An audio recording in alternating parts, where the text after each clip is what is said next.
नमस्कार मित्रों, कैसे हैं आप लोग। आप लोग को आरआरटीसी के ऑनलाइन पाठशाला में हार्दिक स्वागत है। और आज हम फिर से बात करेंगे उसी टॉपिक के ऊपर जो चल रहा था पिछले दिनों से। और वो टॉपिक है थानेश्वर का वर्धन वंश। हम बात कर रहे थे हर्षवर्धन के बारे में कि हर्षवर्धन जो है किस प्रकार जो है अपनी बहन राजश्री को आत्मदाह करने से बचाता है और फिर उसे कन्नौज लाता है और कन्नौज का राज उसको सौंपकर शीलादित्य का उपाधि लेता है और फिर अपने राज्य थानेश्वर को लौटता है। फिर कुछ दिनों के बाद राजश्री के कहने पर वो जो है अपनी राजधानी कन्नौज को बनाता है और इस प्रकार वो जो है कन्नौज और थानेश्वर दोनों जगहों से शासन करता है। अब देखिए हर्षवर्धन की बात है तो हर्षवर्धन जिस शासक ने अपने आंखों के सामने अपने पिता की मौत को देखा, अपनी मां को आत्मदाह करते हुए देखा, अपने भाई के मौत को देखा, अपने बहन के पति के मौत को देखा, तो वैसे सुरवीर के बारे में बात करते हैं तो जितने भी राजा होते हैं वे राजा का एक जो है महत्वाकांक्षा होता है कि अपना साम्राज्य का विस्तार किया जाए। तो आज इस वीडियो में जो हम पढ़ेंगे वो पढ़ेंगे हर्षवर्धन का साम्राज्य विस्तार। हर्षवर्धन का साम्राज्य विस्तार आज पढ़ेंगे। हर्ष का साम्राज्य विस्तार कहां कहां पर हर्ष जो है अपने साम्राज्य का विस्तार किया। तो हर्ष का साम्राज्य विस्तार में सबसे पहले नंबर पर हम पढ़ेंगे बल्लभी के बारे में। बल्लभी जो गुजरात में पड़ता है, नंबर 1 पर पढ़ेंगे बल्लभी के बारे में। ये बल्लभी गुजरात में पड़ता है, यहां पर है बल्लभी। जब हर्षवर्धन जो है उत्तर भारत पर अधिकार कर चुका है, देखिए यहाँ पे थानेश्वर पर उसका खुद का अधिकार था, कन्नौज पे अधिकार हुआ, मध्य प्रदेश का जो मालवा था वहां भी उसका अधिकार है। तो अब जो है एक पश्चिम भारत की ओर रुख करता है और सबसे पहले जब वो कन्नौज को अपनी राजधानी बनाता है उसके बाद ये सबसे पहले जो है बल्लभी पर आक्रमण करता है, गुजरात अभियान पर निकलता है। और उस समय बल्लभी का राजा जो था वो था ध्रुवसेन द्वितीय। राजा कौन है? ध्रुवसेन द्वितीय। ध्रुवसेन द्वितीय कहा जाता है कि हर्ष ने ध्रुवसेन द्वितीय को पराजित कर दिया था और ध्रुवसेन द्वितीय भागकर भड़ौच चला गया था। ध्रुवसेन द्वितीय भागकर भड़ौच चला गया और भड़ौच जाने के बाद भड़ौच के एक शासक है, एक राजा है दत्त द्वितीय। तो दत्त द्वितीय जो है बात करता है हर्ष से। तो भड़ौच के राजा दत्त द्वितीय और हर्ष के बीच वार्तालाप होती है और उस वार्तालाप के बाद जो है हर्ष जो है ध्रुवसेन द्वितीय का साम्राज्य जो है राज्य जो है वो लौटा देता है। अब यहाँ पर बात उठता है कि ऐसा क्या खूबी था भड़ौच के उस राजा दत्त द्वितीय में कि उसके डर से या उसके कहने से जो हर्ष है वे ध्रुवसेन द्वितीय के राज्य द्वितीय का जो राज्य है उसको वापस कर देते हैं। तो देखिए ये जो है भड़ौच का जो शासक है दत्त द्वितीय इसका सपोर्टर है बतापी के चालुक्य वंश का शासक पुलकेशिन द्वितीय। और आपको मालूम है पहले भी हम बता चुके हैं कि पुलकेशिन द्वितीय ही एकमात्र शासक है जिसने हर्षवर्धन के विजय अभियान को रोका था। तो जब भड़ौच के शासक दत्त द्वितीय जो है ये पुलकेशिन द्वितीय का मित्र है और इसी कारण हो सकता है कि हर्ष जो है ध्रुवसेन द्वितीय का शासन या राज जो कहिए ये लौटा देते हैं हर्ष, यानी कि भड़ौच के शासक दत्त द्वितीय के कहने पे। यहां पर एक बात और जानकारी मिलता है कि हर्ष जो है अब सोचते हैं कि जब ध्रुवसेन द्वितीय का साम्राज्य लौटा ही दिए तो एक जानकारी मिलता है कि हर्ष ने अपनी पुत्री का विवाह ध्रुवसेन द्वितीय से कर दिया। हर्ष ने अपनी पुत्री का विवाह ध्रुवसेन द्वितीय से कर दिया। लेकिन देखिए इतिहास में कहीं भी इस बात का जिक्र नहीं है कि क्या हर्षवर्धन का विवाह भी हुआ था या नहीं। जब हर्षवर्धन का विवाह नहीं हुआ तो शायद ये पुत्री कौन है, तो कहीं कहीं पर इस बात का उल्लेख है कि हर्षवर्धन ने जिस पुत्री का विवाह वल्लभी के शासक ध्रुवसेन द्वितीय के साथ किया था वे उनकी सगी पुत्री नहीं थी, ये उनकी सगी पुत्री नहीं थी। उसके बाद देखिए, उसके बाद दूसरा पढ़ेंगे, वल्लभी के बाद दूसरा जो है वो है नेपाल, यानी कि खासकर पूर्वी भारत। तो इस ओर आता है, नेपाल की तरफ आता है, यानी कि नेपाल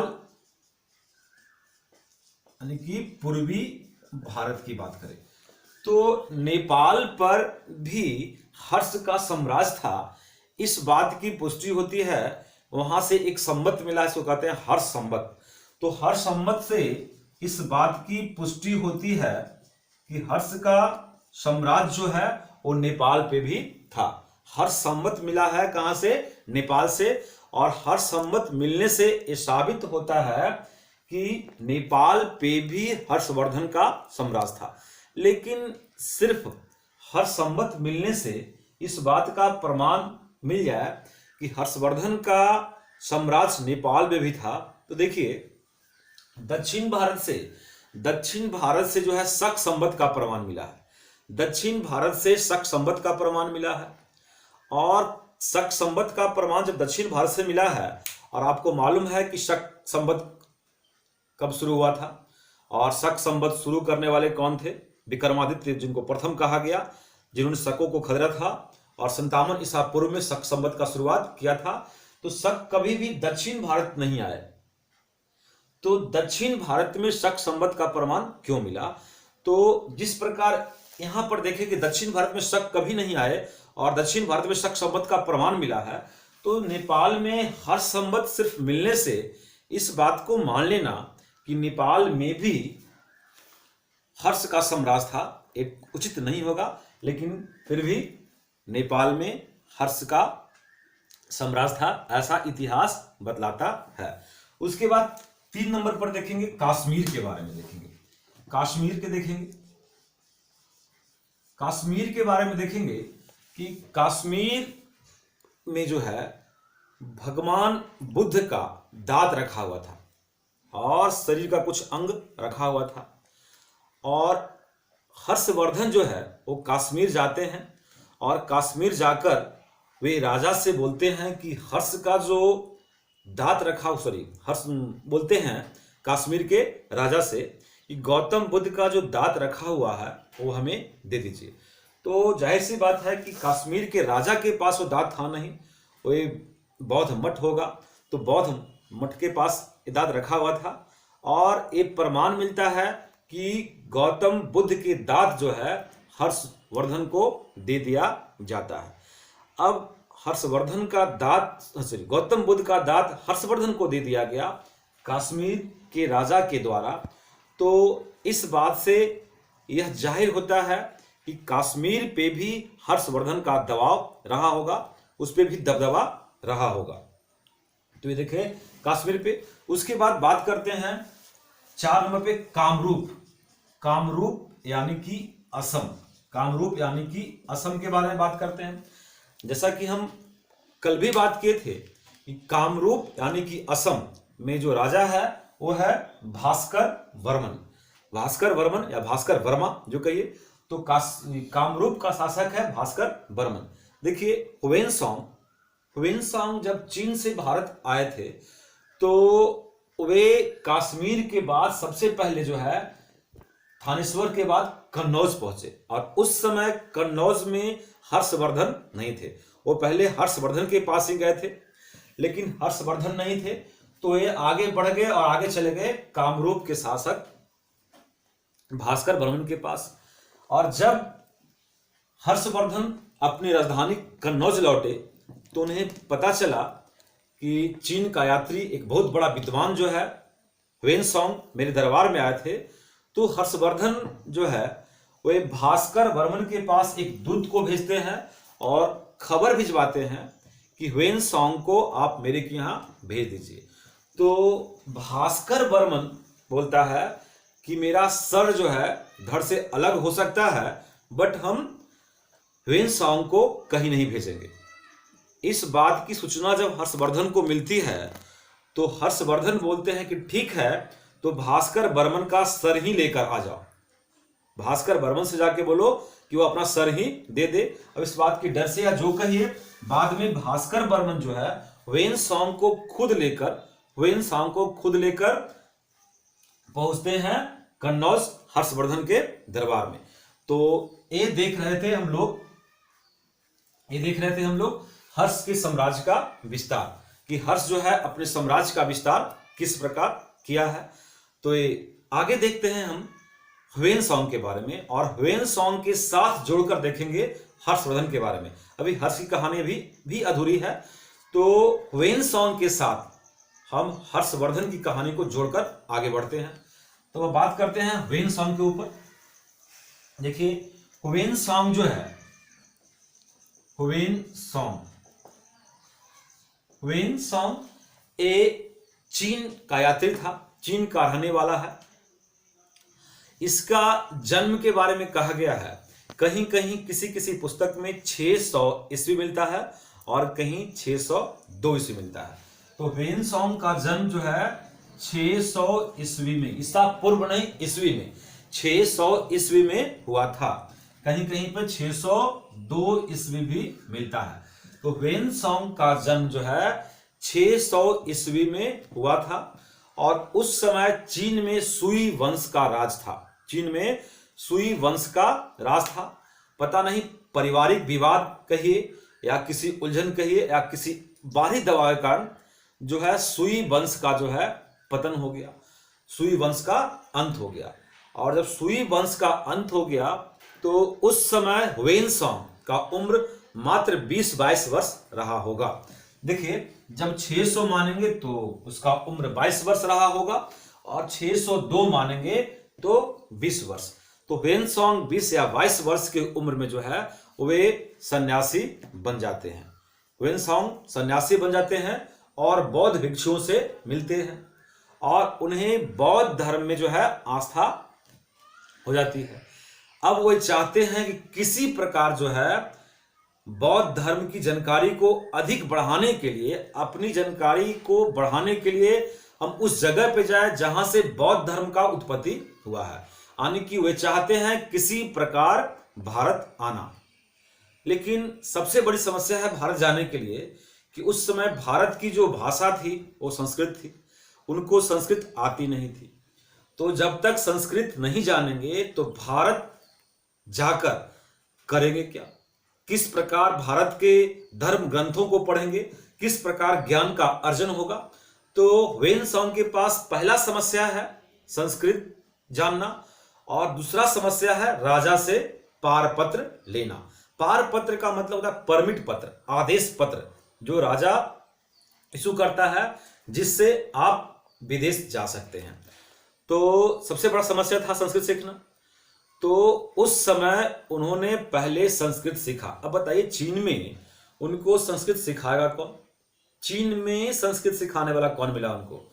तो पहली शताब्दी में काश्यप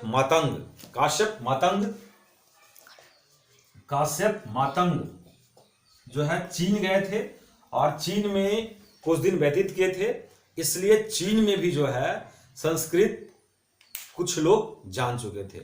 तो संस्कृत की शिक्षा इनको चीन में मिल गई।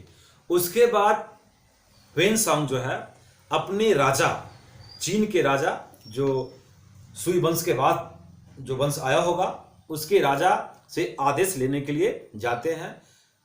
परंतु चीन का जो राजा है वो बोलता है कि नहीं, अभी बहुत गड़बड़ चल रहा है, अभी देश में अस्थिरता है, और जब देश समथिर हो जाएगा, सब लोग बैलेंस पे आ जाएंगे, तब तुम कहीं जाना, अभी नहीं जाना। यानी कि राजा जो है पारपत्र ह्वेन सांग को नहीं देता है। फिर भी वे अपने 2 मित्रों के साथ जो है चोरी से यानी चुपके से चीन से निकलते हैं भारत आने के लिए। रास्ता में 2 मित्र जो था, जो उनके साथ आया था, वो भाग गया। 2 मित्र भाग गया, अब अकेले जो है वहां से निकले हैं। अब देखिए चीन जो है, एक चीन से में एक पड़ता है गोबी मरुस्थल। चीन में क्या है?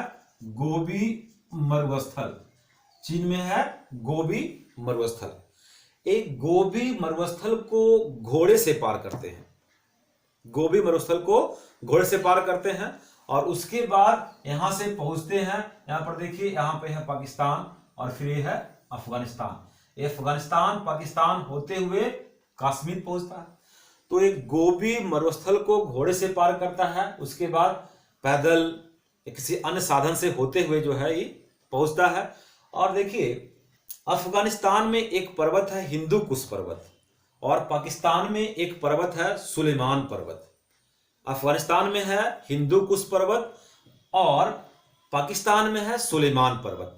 उस समय अफगानिस्तान और पाकिस्तान दोनों भारत में ही पड़ता था। ह्वेनसांग के बारे में बताया गया कि जब ये सुलेमान पर्वत और हिंदू कुश पर्वत को पार किया तो एक जगह है यहां पे कपीसा। एक जगह है कपीसा। एक कपीसा में जो है चतुर्मास, आने की लगभग 1 साल तक, चतुर्मास मतलब कहते हैं कि चारों ऋतुओं को बिताया, लगभग 1 साल जो है ह्वेनसांग कपीसा में बिताया था।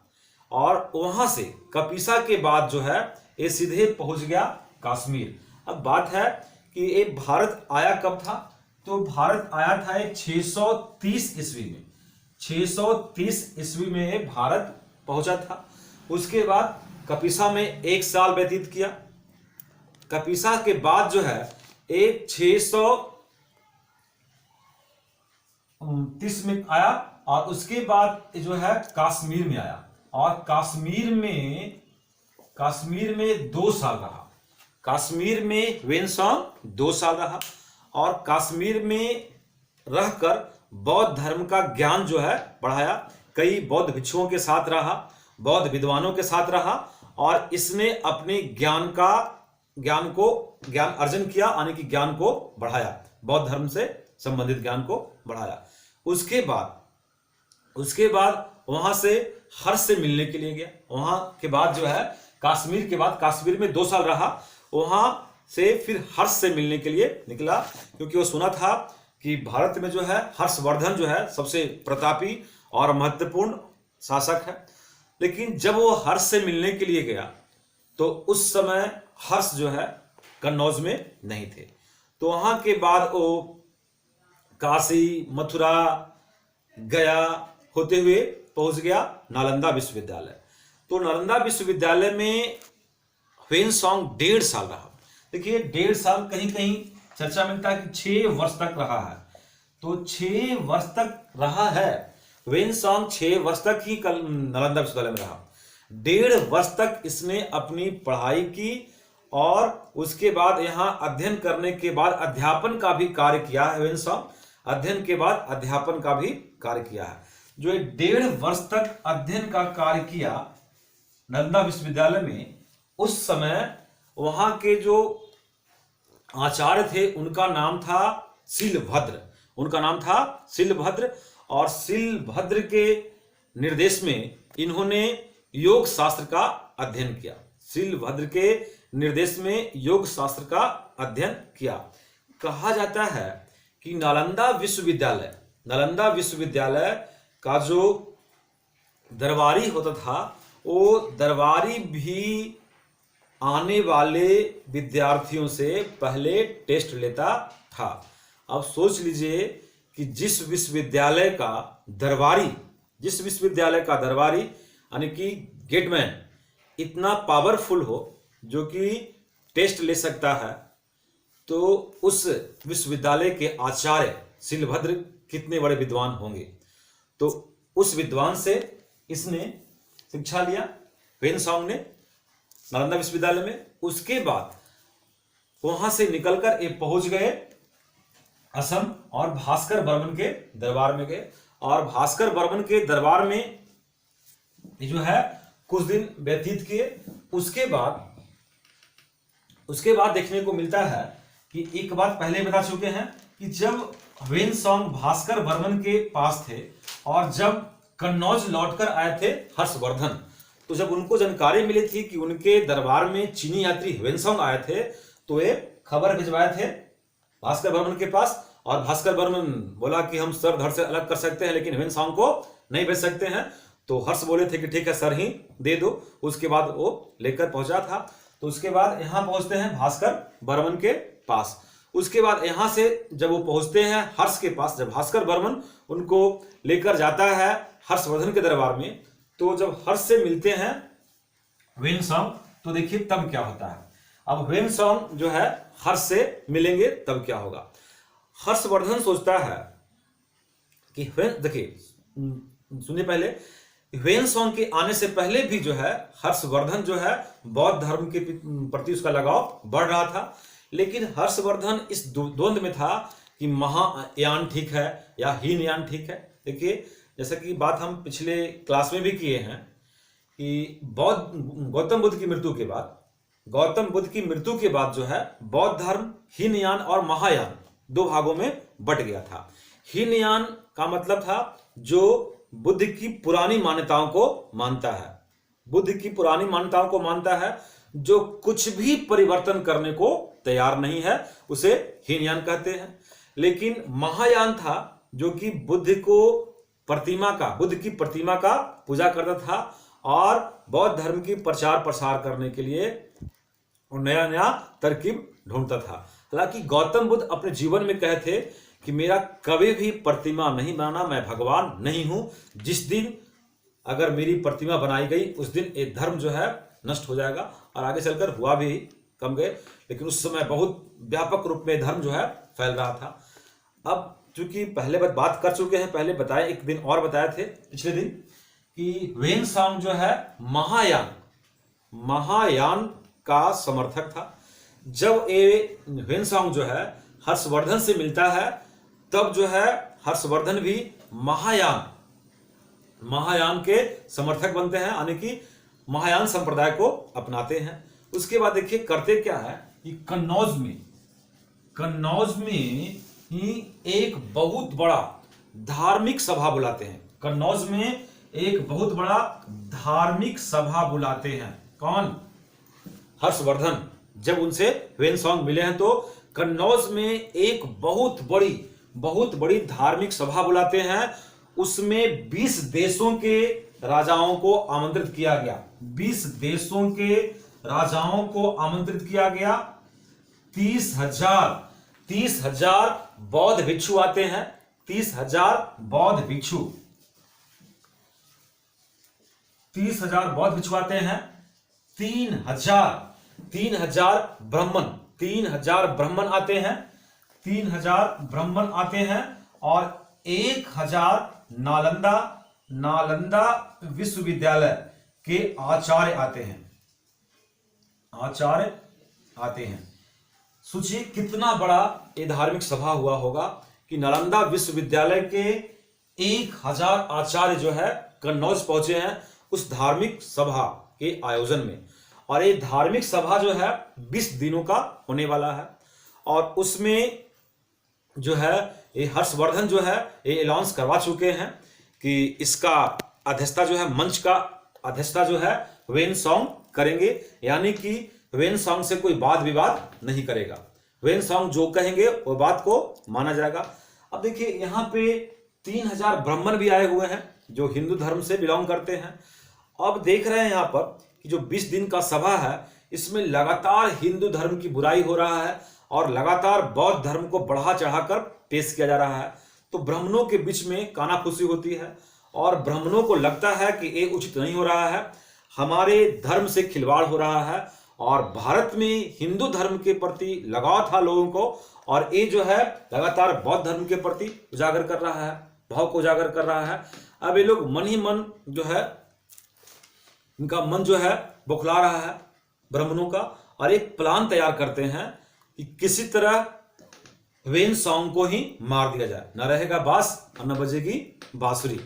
तो ये ह्वेनसांग को मारने का प्लान बनाते हैं ब्राह्मण लोग, और क्या करते हैं कि 20वें दिन जब ह्वेनसांग जहां पे बैठा था, जिस गद्दी पे, यानी कि जिस मंच पे, उस मंच में नीचे पुआल वाल इकट्ठा किया गया था उस समय, और उसमें ही ये लोग आग लगा देते हैं कि ह्वेनसांग उसमें जलकर खाक हो जाए और मर जाए। लेकिन इस बात का जानकारी जो है मिलता है हर्षवर्धन को, और हर्षवर्धन किसी तरह जो है ह्वेनसांग को बचाते हैं और कहते हैं कि उन्होंने, यानी कि हर्षवर्धन ने 500 ब्राह्मणों का कत्लेआम कर दिया। कहीं कहीं लिखा है कि 500 ब्राह्मणों का कत्लेआम कर दिया, कहीं कहीं लिखा है कि 500 ब्राह्मणों का देश निकाला का आदेश दे दिया कि आप लोग देश को छोड़ दीजिए, आप लोगों ने मेहमान का आदर नहीं किया, अतिथि देवो भव वाला मेरा देश था, आपने अतिथि के साथ अच्छा काम, अच्छा बर्ताव नहीं किया है। तो उन्होंने 500 ब्राह्मणों को या तो कत्लेआम कर दिया या देश निकाला का आदेश दे दिया। हालांकि बाद में हर्षवर्धन उनसे माफी ही मांगे हैं। देखिए, हर्षवर्धन सहिष्णु प्रवृत्ति के थे, असहिष्णु नहीं थे। उस समय बात क्या आता है कि उत्तर भारत के लगभग सभी घरों में शिव का मूर्ति हुआ करता था, और खुद हर्षवर्धन भी शिव का उपासक थे, लेकिन बौद्ध धर्म से थोड़ा लगाव अधिक था। यहाँ पे देखिएगा, ये बंगाल का जो शासक है शशांक, ये भी शैव धर्म का उपासक था, और इसी कारण इसने क्या किया था कि कई बौद्ध मठों को जो है तोड़फोड़ कर दिया था, और बोध गया में जो बोधि वृक्ष, पीपल का वृक्ष था, इसी ने कटवाया था। शशांक ने ही उसको कटवाया था, बोधि वृक्ष को, क्योंकि यह बौद्ध धर्म को मानता नहीं था, ये बौद्ध धर्म से नफरत करता था, और ये शैव का उपासक था। तो यहां पर देखिए, उसके बाद 21वां दिन जो है, 21वां दिन गौतम बुद्ध का एक आदम कद मूर्ति बनाया गया, सोना का मूर्ति बना, आदम कद मूर्ति, हर्षवर्धन के कद का बराबर जो है मूर्ति बना। और उसके बाद जो है वहां पे 644 ईस्वी पूर्व में ह्वेनसांग अब जो है हर्षवर्धन से इजाजत मांगते हैं कि अब हमें जाने का आदेश दीजिए, अब हम अपने देश जाना चाहते हैं। तो हर्षवर्धन बोलते हैं कि अभी रुकिए, अभी कुछ दिन और ठहरिए, उसके बाद जाइएगा।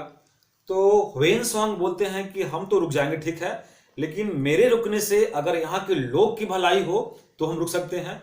इसके लिए आप क्या कीजिएगा, आप जो है कुछ दान कीजिए, ताकि यहाँ के लोग का भलाई हो, तो हम रुकेंगे। तो वहां पे हर्षवर्धन बताते हैं कि हम जो है महामोक्ष परिषद जो है प्रत्येक 5 वर्ष पर, महामोक्ष परिषद जो है उसमें दान किया करते थे, और प्रत्येक 5 वर्ष पर जो है प्रयाग में करते हैं महामोक्ष परिषद। तो प्रयाग में महामोक्ष परिषद करते हैं, और ये साल जो है, इस साल भी हम करने वाले हैं, आप रुक जाइए और उसमें भी शामिल होइएगा। तो उस साल जो है, यानी कि जिस साल जाना चाह रहा था, यानी कि 644 ईस्वी में, ईस्वी पूर्व नहीं, ईस्वी में 644 ईस्वी में महामोक्ष परिषद जो होने वाला था प्रयाग में, तो वहां पर ह्वेनसांग भी रुकते हैं। और उस समय हर्षवर्धन जो है सब कुछ दान कर दिए, यहां तक कि उन्होंने जो वस्त्र पहन रखा था उसका भी दान कर दिए।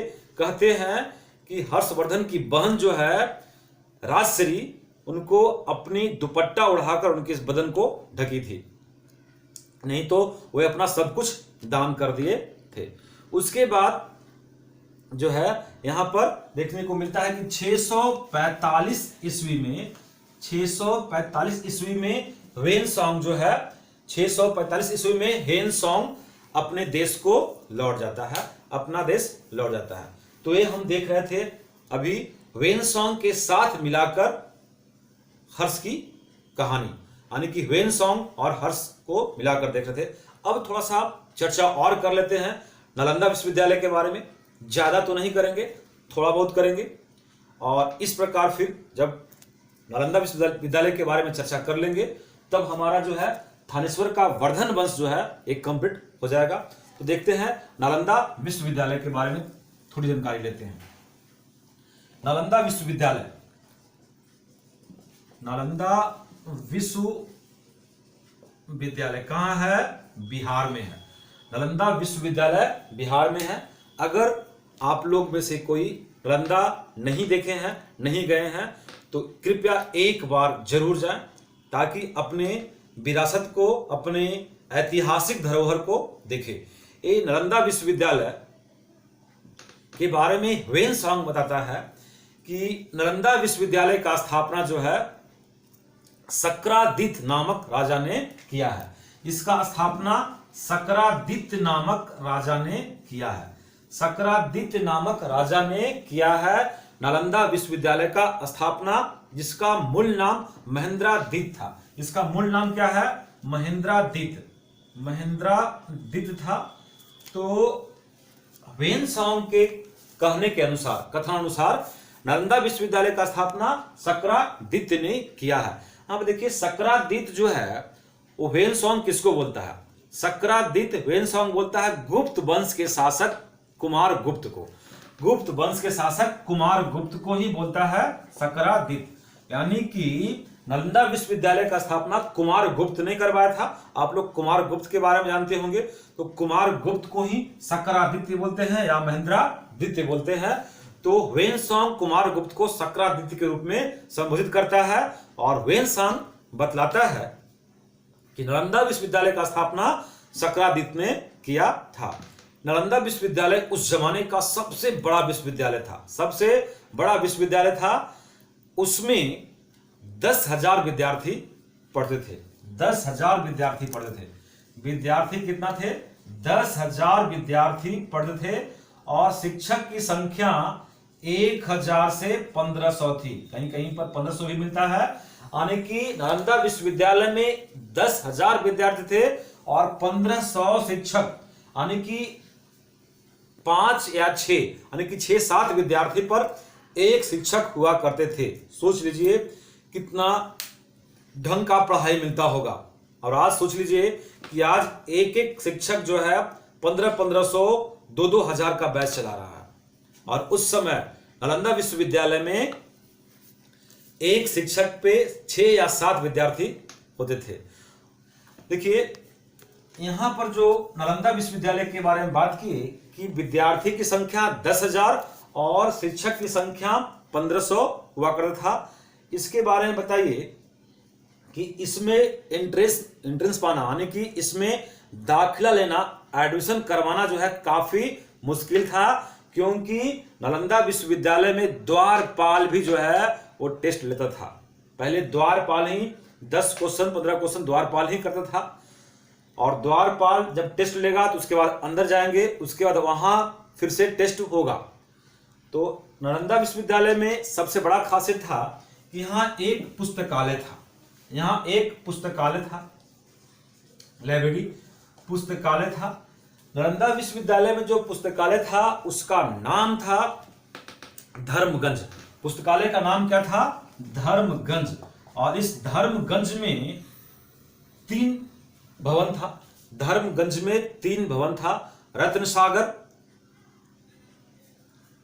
एक था रत्न सागर। धर्मगंज जो नालंदा विश्वविद्यालय का पुस्तकालय था उसमें 3 भवन था। एक रत्न सागर, एक था रत्नोदधि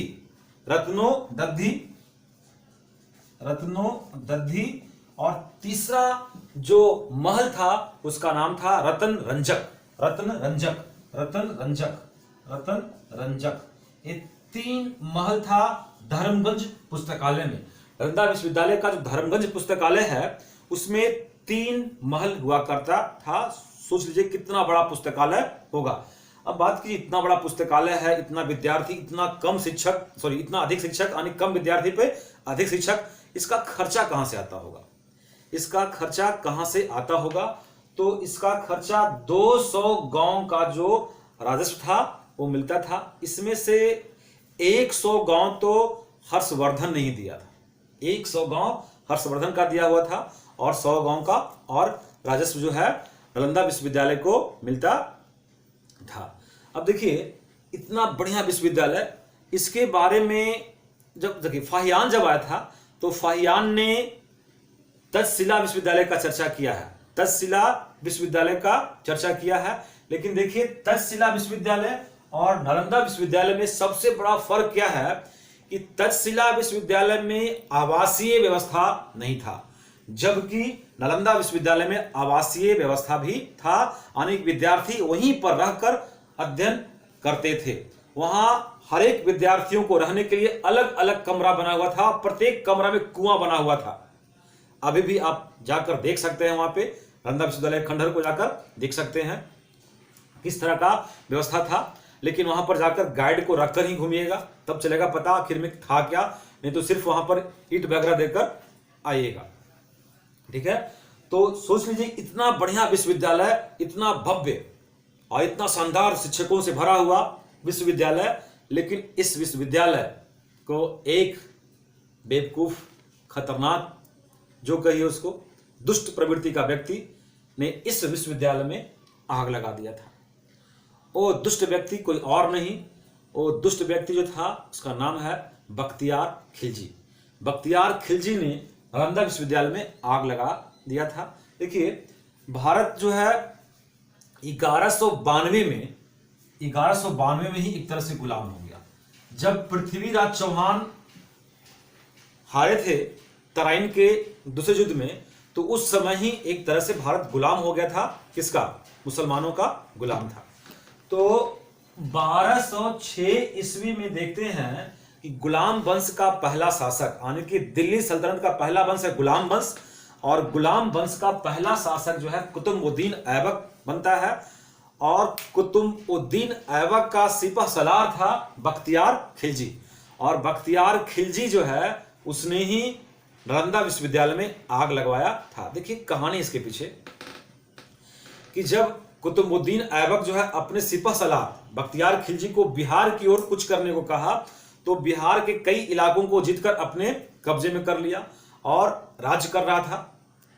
उस समय बख्तियार खिलजी का जो है तबीयत बिगड़ जाता है और उसका तबीयत खराब होता है, और लगातार तबीयत जो है बिगड़ने लगती है। लगातार कई जगहों से दिखाने के बाद उसका तबीयत जो है ठीक नहीं होता है। उसके बारे में कहा गया है कि बख्तियार खिलजी जो है हिंदुओं का कट्टर दुश्मन था और हिंदुओं से बहुत ज्यादा जो है वो नफरत करता था। तो उसको देखने के लिए जब इलाज कराने की बात हुई, तो कुछ लोग बताए कि नालंदा विश्वविद्यालय में जो है चिकित्सा शास्त्र का भी पढ़ाई होता है, और नालंदा विश्वविद्यालय के किसी आचार्य से आप दिखवाइए, तब जाके आपका ये बीमारी जो है, असाध्य रोग जो है वो ठीक होगा। तो बख्तियार खिलजी कहता है कि नहीं, मैं किसी भी हिंदू से, यानी कि गैर मुसलमान से अपना इलाज नहीं करवाऊंगा। लेकिन बहुत दिनों के बाद जब उसका बीमारी ठीक नहीं होता है, तब वो कहता है कि ठीक है बुलाओ। लेकिन जब नालंदा विश्वविद्यालय से वो आचार्य आए तो उनसे कहा कि देखिए आप इलाज तो कर सकते हैं मेरा, लेकिन किसी भी हिंदू रीति रिवाज और हिंदू पद्धति से नहीं, उसमें इस्लाम का कुछ जो है भाव आना चाहिए। तब कहते हैं कि ठीक है, ऐसा कुछ नहीं करेंगे। और ऐसा कहा जाता है कि वो आचार्य जो है वो हेन सॉन्ग को देते हैं, बख्तियार खिलजी को देते हैं कुरान पढ़ने के लिए, और कुरान शरीफ को कहते हैं कि इसको जो है प्रत्येक दिन 2-10 पन्ना जो है कंटिन्यू आप पढ़िए। तो बहुत खुश होता है बख्तियार खिलजी, कहता है इसमें कोई बड़ी बात नहीं है, ये तो मेरा धर्म ग्रंथ है, इसे हम पढ़ेंगे। और वो लगातार पढ़ता है। 1-2 महीना के बाद जो है उसका बीमारी ठीक हो जाता है। जब बीमारी ठीक होता है बख्तियार खिलजी का, तो फिर बुलाता है उसको, उन आचार्य को बुलाता है और आचार्य से बोलता है कि क्या किया जिससे मेरा जो है बीमारी, असाध्य बीमारी जो है वो ठीक हो गया। तो आचार्य बताते हैं कि मैंने जो है कुछ ज्यादा किया नहीं, मैं प्रत्येक पेज पे जो है वो दवा का जो है लेप लगा दिया, क्योंकि हमें पता था कि इस्लाम धर्म के जो भी लोग हैं वो सभी लोग जब अपने पुस्तक को, यहाँ तक कि धार्मिक ग्रंथ को भी जब पन्ना पेज को पलटते हैं तो थूक लगाकर पलटते हैं। और इससे दवा का असर धीरे धीरे किया और आप ठीक हो गए। उस समय वो दुष्ट बख्तियार खिलजी ठीक होने के बावजूद उस आचार्य को वहीं पर जो है मार देता है और उसके बाद जाकर पूरे नालंदा विश्वविद्यालय में आग लगा देता है। सोच लीजिए, नालंदा विश्वविद्यालय का जो पुस्तकालय था धर्मगंज, वो सिर्फ पुस्तकालय में 3 माह तक आग जलते रहा और पूरा नालंदा विश्वविद्यालय जो है 6 माह तक उसमें आग लगा रहा। 6 माह तक नालंदा विश्वविद्यालय में आग जलते हुए रहा। नालंदा विश्वविद्यालय का जो अभी भी ईंट जो है लाल हो गया, पक्का ऐठ गया, लाल हो गया है। नालंदा विश्वविद्यालय का जो दीवार था उस समय चुन्ना गारा सीमेंट से नहीं बना था। कहा जाता है कि नालंदा विश्वविद्यालय का ईंट से ईंट को जो जोड़ा गया था उसमें बेल का रस, गन्ने का रस और उड़द और मसूर के दाल को मिलाकर बना हुआ था। सोच लीजिए, आज के जमाने में गन्ने का रस पीने को नहीं मिलता, बेल का रस कहीं दिखाई नहीं पड़ता, कहीं एक आध जगह कहीं मिलता होगा लेकिन नहीं मिलता। और उस जमाने में बेल का रस, गन्ने का रस, उड़द के दाल, मसूर के दाल से ईंट को जोड़ा गया था। कितना मजबूत था नालंदा विश्वविद्यालय, जिसको उस दुष्ट ने यानी कि बख्तियार खिलजी ने उस विश्वविद्यालय को नष्ट कर दिया, आग लगा दिया। ठीक है, तो ये देख रहे थे हम लोग थानेश्वर का वर्धन वंश, जिसमें हर्षवर्धन, प्रभाकर वर्धन के दोनों पुत्र राज्यवर्धन, हर्षवर्धन को देखे। उसके बाद राजश्री के बारे में बात किए, ग्रह वर्मन के बात किए, भास्कर वर्मन के बारे में बात किए, और मालवा का शासक देवगुप्त, इसके पिता महासेन गुप्त, इसके 2 भाई सौतेले भाई माधव गुप्त और कुमार गुप्त के बारे में बात किए। यहाँ पर बतापी के चालुक्य शासक पुलकेशिन द्वितीय के बारे में देखे, जिसने दक्षिण में प्रवेश करने से हर्षवर्धन को रोक दिया था। इसका उल्लेख मिलता है ऐहोल अभिलेख में, जिसका लेखक रवि कीर्ति है। ह्वेन सॉन्ग ने भी अपने पुस्तक में लिखा है कि हर्षवर्धन को महाराष्ट्र का एक शासक जो है दक्षिण भारत जाने से रोक दिया था, यानी कि वो महाराष्ट्र का शासक राजा जो था वो पुलकेशिन द्वितीय ही था। उसके बाद हम देखे ह्वेन सॉन्ग के बारे में देखे कि ह्वेन सॉन्ग कैसे कैसे भारत आता है, फिर भारत से 645 ईस्वी पूर्व में चीन लौटता है। उसके बाद नालंदा विश्वविद्यालय के बारे में देखे और साथ में देखे कि इसका जो नालंदा विश्वविद्यालय को आग किसने लगाया, क्यों लगाया, कैसे लगाया, उसको देखे। तो ये थानेश्वर का वर्धन वंश का जो है टॉपिक यहाँ पर समाप्त होता है। और इसका 2 वीडियो पहले अपलोड कर चुके हैं और एक हुआ, 3 वीडियो में थानेश्वर का वर्धन वंश को हम देखे हैं। इसके बाद हम अगले कड़ी बढ़ेंगे इतिहास में, तो मध्यकालीन भारत का इतिहास को देखेंगे और उसमें स्टार्ट करेंगे हम दिल्ली सल्तनत। तब तक इतना ही। और आप लोग ये तीनों वीडियो देखिएगा, इससे एक टेस्ट सीरीज लगाएंगे 30 क्वेश्चन का, तो आप तैयारी करते रहें। थैंक यू, धन्यवाद।